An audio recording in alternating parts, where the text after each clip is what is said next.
Les gars, je vous préviens, ça va faire un petit choc. Alors,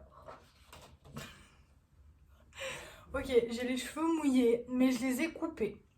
Et lissé, c'est très joli, hein, je vais mettre mon point parce que c'est très joli quand c'est lissé, mais bon, là, on doit tourner une vidéo, j'ai les cheveux peut-être un peu mouillés, c'est pas grave. En tout cas, ça me change la vie, je trouve ça tellement plus léger, plus frais, plus femme, et ouais, vraiment je kiffe, hein, même si au début, ce n'était pas le cas. Enfin bref, aujourd'hui, j'avais envie de te donner quelques petits tips pour atteindre ce que tu souhaites, pour atteindre le succès. Il y a 5 choses à arrêter absolument pour atteindre tes objectifs. Après, il y a plein de choses que tu peux faire d'autres qui peuvent t'aider. Si tu veux être boulanger, va falloir aussi apprendre le métier de boulanger. Mais ça, c'est vraiment 5 choses qu'il faut arrêter et qui vont te permettre d'atteindre tes objectifs, d'atteindre ton but. C'est quelques petits tips, il y en a plein d'autres que je te donnerai au fil du temps. Quand je parle de succès, je parle pas de la vision du succès qu'on peut avoir dans notre société occidentale, c'est-à-dire avoir des enfants, avoir une maison, avoir un job qui nous plaît, etc. Non, je parle de succès quand tu as atteint un objectif. Genre le succès, la réussite, tu vois, quand tu as un objectif, c'est d'être boulanger, bah voilà, ça c'est un objectif. Puis quand tu es boulanger, c'est un succès. Première chose à arrêter, c'est de ressasser ses échecs. Alors ok, tu peux avoir foiré, tu peux avoir vraiment fait des gaffes, tu peux avoir fait toutes les conneries que tu veux, mais juste, tu analyses ce que tu as fait de pas top, ce que tu as fait qui a foiré, et tu en tires la leçon. Et après, une fois que c'est fait, une fois que tu as tiré la leçon, qu'est-ce que tu peux en apprendre? Par exemple, tu as foiré ton gâteau, tu l'as fait cuire 30 minutes au lieu de 25 minutes, bah là, tu sauras que la prochaine fois, il faut le faire cuire un peu moins longtemps. Donc, tu ressasses plus tes échecs, tu as un échec, en même temps, c'est pas un échec, enfin pour moi, il n'y a pas d'échec, c'est juste des apprentissages, c'est un résultat différent de ce que tu attendais. Si t'as un gâteau cramé, bah c'est un résultat différent que ce que t'attendais. T'attendais un gâteau pas cramé, tu vois. Donc arrête de ressasser tes échecs, vraiment c'est important. Parce que tire-en juste une leçon et après tu laisses ça de côté. Ça sert à rien de ressasser le passé, tu peux plus le changer. Le passé il est passé, tu ne peux plus le changer, c'est bon, maintenant laisse ça de côté. La deuxième chose à arrêter, c'est de se plaindre en permanence. Alors, je sais qu'on le fait tous au moins une fois dans notre vie, où on a des journées où on se plaint en permanence, mais pour les gens qui t'entourent, c'est tellement chiant. Et je suis la première à me plaindre souvent, et puis ça ne sert à rien. Quand tu te plains tout le temps, quand tu ne vois pas le positif que tu as dans ta vie, parce que voilà, moi chaque soir, je fais une liste de gratitude mentalement de ce qui a fait que ma journée était bien. Et souvent, je me disais, ouais, mais est-ce que ma journée était bien? Je me disais non, alors qu'en fait il y avait plein de trucs bien. Et aujourd'hui, bah moi je vais te faire ma liste de gratitude. Aujourd'hui, j'ai de la gratitude parce qu'il a fait beau. Aujourd'hui, j'ai de la gratitude parce que j'ai vu des amis. Aujourd'hui, j'ai de la gratitude parce que j'ai vu mon copain. J'ai mangé avec mon papa à midi, c'était très bon, c'était très sympa. Si tu te plains en permanence, tu vas tout le temps être sur le négatif et tu vas pas pouvoir avancer en fait. Genre c'est juste si tu es tout le temps focalisé sur ce que tu n'as pas réussi, sur tes échecs et sur le négatif, ça va pas avancer. Il faut se focaliser sur ce qui est bien, sur ce qui est positif. Il faut être dans des vibes positives parce que quand tu es dans l'amour, quand tu es dans le positif, ça va te permettre d'avancer. Mais quand tu es dans la peur, quand tu es dans la ah ça va pas, ça c'était nul, ça c'est dans le négatif, et bah tu n'avances pas. La troisième chose à arrêter si tu veux réussir, c'est de jalouser la réussite des autres. Alors, quand tu jalouses les autres, tu ne te rends pas compte de ce que tu as déjà. Quand tu te compares, tu vas te mettre dans une position où soit tu traites l'autre de supérieur, donc tu te mets dans une position d'infériorité et qui ne te sent pas au top, ou soit tu te mets dans une position supérieure et tu trouves l'autre inférieur et tu le mets dans une position qui n'est pas non plus top.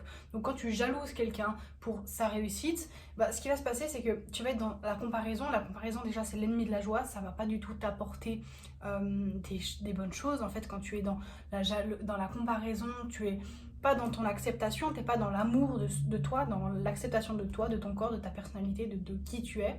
Mais quand tu jalouses ce que les autres ont réussi, ce que les autres ont fait, bah tu ne te rends pas compte de toi déjà, tout ce que tu as, tout ce que tu as réussi.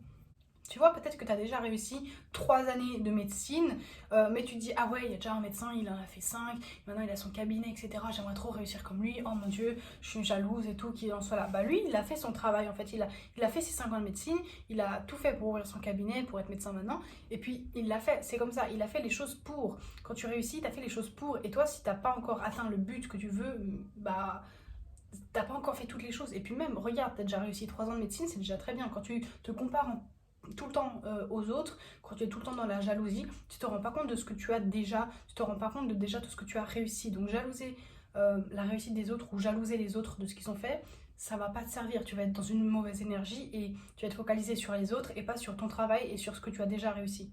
La quatrième chose à arrêter, c'est d'entretenir une mauvaise image de soi. Quand tu es dans la non-acceptation, le non-amour de toi, quand tu t'acceptes pas, quand tu as une mauvaise image de toi, ah non, je suis bon à rien, ah non, j'arriverai à rien, oh, c'est 5 années de médecine, jamais j'y arriverai, être boulanger, oh non, mais c'est trop dur, jamais j'aurai un endroit où je pourrais faire mes pâtisseries, etc.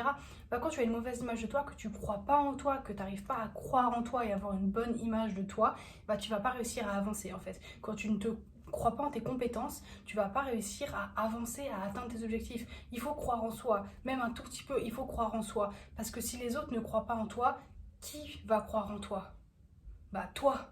Et si tu ne te crois pas en toi, personne va croire en toi en fait. Tu es la personne qui doit initier toute chose. C'est toi qui dois initier les actions pour toi-même. C'est toi qui dois croire en toi pour toi-même. Parce que si les autres ne croient pas en toi, mais que toi tu crois en toi, un jour, ça portera ses fruits. Vraiment, ça portera toujours ses fruits si tu crois en toi et que tu fais les choses pour. Et à ce moment-là, bah, ils verront que tu as réussi et qu'ils auraient dû croire en toi parce que tu as tout le potentiel, tu as un potentiel infini. On ne sait pas ce qui est possible, donc fais comme si tout est possible. Il y a des choses peut-être qui ne sont pas possibles, mais tant que tu n'essayes pas, tu ne sauras pas. Donc fais comme si tout est possible, car ça l'est. Et crois en toi et une bonne image de toi et ça va énormément t'aider. La dernière chose, la cinquième chose que tu dois arrêter si tu veux atteindre tes objectifs, c'est de tout remettre en question. Quand tu remets tout en question, ça va pas te permettre d'avancer en fait. Quand tu es tout le temps là, ah mais ça, est-ce que j'ai fait bien? Est-ce que j'aurais dû le faire différemment? Et non, t'as fait la chose, maintenant avance. C'est comme ressasser tout le temps le passé. Et moi, je suis quelqu'un qui regarde énormément le passé, qui est là, ah ouais, ça c'était bon ce moment et tout. Et je suis pas dans l'instant présent des fois. Et il faut que je me ressente sur l'instant présent pour pouvoir vivre ce moment et pas le vivre plus tard avec les souvenirs que j'en ai. Voilà, ça c'est une note à moi-même, vivre dans le présent, ne pas trop se préoccuper du futur, mais quand même un petit peu, et ne pas être trop dans le passé, mais quand même un tout petit peu. Voilà, il faut avoir une juste balance. Et moi je suis souvent dans les extrêmes, sauf qu'il faut être dans la modération, et c'était un des sujets de ma semestrielle de philosophie, mais bon, soit dans la modération, c'est un conseil. Quand tu remets tout en question, bah déjà tu vas te faire chier parce que est-ce que ça c'était bien, est-ce que ça il faut le faire différemment, ah mais est-ce que ça c'est bien fait, ou j'aurais dû ah et si et ça, oh non mais non c'est lourd hein. Quand tu remets tout en question, bah t'avances pas en fait. Ce que t'as fait, c'est comme si tu le refaisais 3 à 4 fois parce que tu remets tout en question, tu dis tout, est-ce que c'est bien, est-ce que c'est pas bien.